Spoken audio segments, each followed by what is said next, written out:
പാലക്കാട്ടെ RSS സമന്വയ ബൈഠക്കിൽ ഉരുത്തിരിഞ്ഞ പ്രധാന ചർച്ചാ വിഷയങ്ങളെക്കുറിച്ചാണ് പറഞ്ഞുകൊണ്ടിരുന്നത്. പാലക്കാട് നിന്ന് പ്രദീപ്, അരുൺ ആലത്തൂർ, അരുൺ കൊടുങ്ങൂർ എന്നിവർ തുടരുകയാണ് നമ്മളോടൊപ്പം തന്നെ. ഈ നേരത്തെ അരുൺ ചോദിച്ച ചോദ്യത്തിനോടൊപ്പം തന്നെ പഞ്ചപരിവർത്തൻ പദ്ധതിയെക്കുറിച്ചുകൂടി. തീർച്ചയായും അത് തന്നെയാണ് ഏറ്റവും പ്രധാനപ്പെട്ട നേരത്തെ പൂർത്തിയാക്കാൻ കഴിയായിരുന്ന കാര്യത്തിലേക്ക്, അതായത് തൊഴിലിടങ്ങളിലടക്കം നീതി ലഭിക്കുന്ന ഒരു സാഹചര്യത്തിലേക്ക് വലിയ ചൂഷണങ്ങൾ ഉണ്ടാകുന്ന ഒരു സാഹചര്യമുണ്ട്. അതൊക്കെ തന്നെ കൃത്യമായി വിശദമായി ചർച്ച ചെയ്യുന്ന ഒരു സമന്വയ ബൈഠക്ക് കൂടിയായിരുന്നില്ലേ ഇത്? തീർച്ചയായിട്ടും ഈ ചോദ്യം ഉയർന്നത് അല്ലെങ്കിൽ ഈ പരാമർശം ഉണ്ടായത് ബംഗാളിൽ ഉണ്ടായ ആ യുവ ഡോക്ടറുടെ മാനഭംഗം തുടർന്നുള്ള കൊലപാതകത്തെ ചൊല്ലിയുള്ള സാഹചര്യമാണ് ബൈഠക്കിൽ ചർച്ചയായത്. വിശദമായ ആശങ്ക അടക്കമുള്ള കാര്യങ്ങൾ ചർച്ചയാവുകയും തുടർ നടപടികൾ, അതായത് ഭാവി നടപടിക്രമങ്ങൾ എങ്ങനെ വേണമെന്നുള്ള വിശദമായ ചർച്ച 5 മേഖലകളിലെങ്കിലുമുള്ള ഇടപെടലാണ് ചൂണ്ടിക്കാട്ടിയത്. നിയമപരം അത് ചൂണ്ടിക്കാട്ടി, നിയമ സംവിധാനം എങ്ങനെയൊക്കെ അതിന് ഉപയോഗിക്കാം എന്നുള്ളത് പറഞ്ഞു. അതുപോലെ തന്നെ സമൂഹത്തിൽ ഒരു ബോധവൽക്കരണം നടത്തേണ്ട കാര്യം, കുടുംബത്തിൽ ബോധവൽക്കരണം നടത്തേണ്ട കാര്യം, അത് ഈ പറഞ്ഞ പോലെ പഞ്ചപരിവർത്തൻ പദ്ധതിയിൽ ഒരു പ്രധാന സംഗതിയായിരുന്നു കുടുംബ പ്രബോധൻ എന്ന് പറയുന്നത്. ഒപ്പം വിദ്യാഭ്യാസ, ഔപചാരികവും അനൗപചാരികമായ വിദ്യാഭ്യാസ മേഖലയിൽ എങ്ങനെയൊക്കെ ഇതുണ്ടാക്കാം, 2 വിദ്യാഭ്യാസ, പിന്നെ ഈ തൊഴിലിടങ്ങളിൽ, സ്കൂളുകളിൽ, ക്യാമ്പസുകളിൽ ഇതിനെക്കുറിച്ചുള്ള അവബോധം, അതല്ലെങ്കിൽ അതിനനുസരിച്ചുള്ള സാഹചര്യം. അവിടെയാണ് അരുണിന്റെ ചോദ്യത്തിലേക്ക് വരുന്നത്.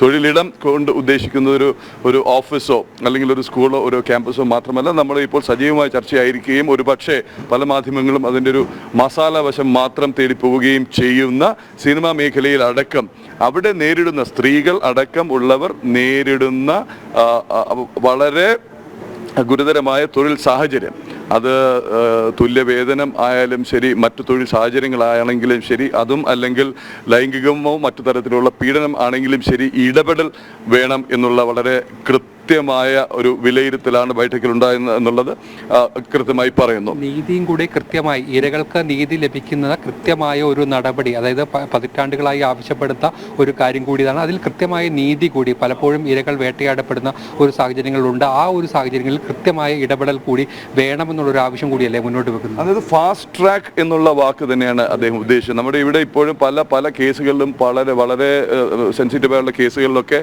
ഫാസ്റ്റ് ട്രാക്ക് എന്ന് പറയുന്ന പ്രയോഗം, ഫാസ്റ്റ് ട്രാക്ക് കോടതികളുമൊക്കെ നിലവിലുണ്ടെങ്കിലും പലപ്പോഴും ഒടുവിൽ ആവശ്യമായ തെളിവില്ല, ആവശ്യമായ സാഹചര്യ തെളിവില്ല, അതും അല്ലെങ്കിൽ ആവശ്യമായ സാക്ഷിമൊഴികളില്ല എന്നൊക്കെ പറഞ്ഞ് ഇത് നഷ്ടപ്പെടുന്നു. കാലതാമസം കൊണ്ടാണ് ഇത് ഒഴിവാക്കണം. വർഷങ്ങൾ നീണ്ടുപോകുന്ന ഈ ഒരു നീതിന്യായ അല്ലെങ്കിൽ നിയമ പ്രോസസ് ഒഴിവാക്കണം എന്നുള്ള ഒരു നിർദ്ദേശമാണ് ഇക്കാര്യത്തിൽ വന്നത്.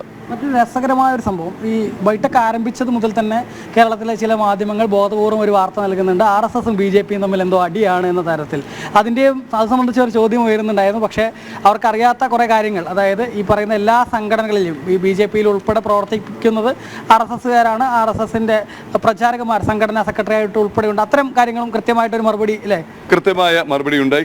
ഇക്കാര്യത്തിലാണ് ഒരുപക്ഷെ ഏറ്റവും അധികം ചോദ്യങ്ങളുണ്ടായത്. ദേശീയ മാധ്യമങ്ങളിൽ നിന്നടക്കം ഏറ്റവും അധികം ചോദ്യങ്ങളുണ്ടായത് ഈ ബൈഠക്കിന്റെ പേര് തന്നെ സമന്വയ ബൈഠക്ക് എന്നാണ്. എന്ന് വെച്ചാൽ കോർഡിനേഷൻ അല്ലെങ്കിൽ ഏകോപന സമ്മേളനം എന്ന് വേണമെങ്കിൽ നമുക്ക് വിളിക്കാം.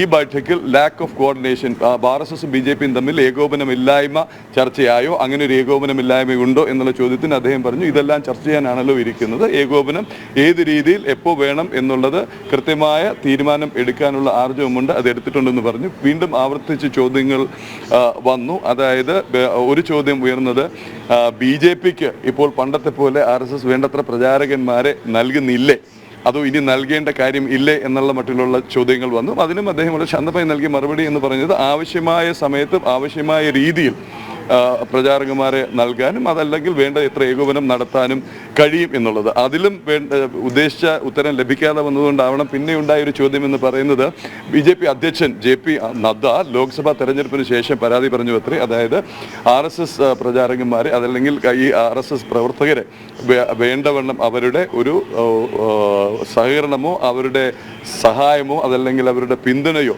ലോക്സഭാ തെരഞ്ഞെടുപ്പ് പ്രചാരണ വേളയിൽ ഉണ്ടായില്ല എന്ന് അദ്ദേഹം പരാതി പറഞ്ഞില്ലേ എന്ന് ചോദിച്ചപ്പോൾ അദ്ദേഹം പറഞ്ഞു, ഇതൊരു കുടുംബമാണ്, ഇത് വിവിധ ക്ഷേത്ര സമന്വയ ബൈഠക്കാണ്. അപ്പോൾ ഇവിടെ ഓരോ വിഭാഗത്തിന് അല്ലെങ്കിൽ ഓരോ സംഘടനയ്ക്കും അവരുടേതായ പ്രശ്നങ്ങളുണ്ടെങ്കിൽ, അത് ആവശ്യങ്ങൾ ഉണ്ടെങ്കിൽ അത് ചൂണ്ടിക്കാട്ടാൻ പറ്റും. ഇതൊരു കുടുംബമാണ്. ഇവിടെ all is well in the family ആണോ എന്നൊരു ചോദ്യം ഉയർന്നു. എല്ലാം ഇവിടെ സന്തോഷമാണ്. ഇവിടെ ഇനി എന്തെങ്കിലും പ്രശ്നങ്ങളുണ്ടെന്ന് നിങ്ങൾ കരുതുന്നുണ്ടെങ്കിൽ അതിനെക്കുറിച്ച് മറ്റാരും ബുദ്ധിമുട്ടി വിഷമിച്ച് സങ്കടപ്പെടേണ്ട കാര്യമില്ല. അങ്ങനെ പ്രശ്നങ്ങളോ ചോദ്യങ്ങളോ എന്തെങ്കിലും ഒരു ആവശ്യമോ ഉന്നയിച്ചിട്ടുണ്ടെങ്കിൽ അത് ഫലപ്രദമായി പരിഹരിക്കാൻ അതല്ലെങ്കിൽ മുന്നോട്ട് കൊണ്ടുപോകാനുള്ള കൃത്യമായ സംവിധാനം 99-ൽ നിന്ന് 100-ാം വർഷത്തിലേക്ക് കടക്കുന്ന RSSന് ഉണ്ട് എന്നുള്ള വ്യക്തമായി ഇത്രയും വർഷം പോയില്ല. അപ്പോൾ അതുപോലെ തന്നെ മുന്നോട്ട് പോകും എന്നുള്ള ആത്മവിശ്വാസം നിറഞ്ഞ മറുപടിയാണ് അദ്ദേഹം നൽകിയത്. അരുൺ.